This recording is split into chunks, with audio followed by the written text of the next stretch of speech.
morning, and welcome to day 3, the main day of our annual Conference for Teachers of English 2025, a yearly event that has been part of the Dominico-Americano tradition since the late 1950s. Our conference is once more here.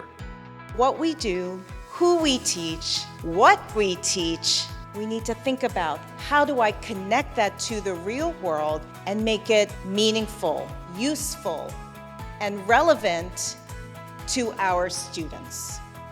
We have never had another person or machine that can do that along the years. And this is AI. This has evolved education. This is such a revolution. I'm really grateful of the opportunity that this university has given us of share and learn from different teachers from this country and others.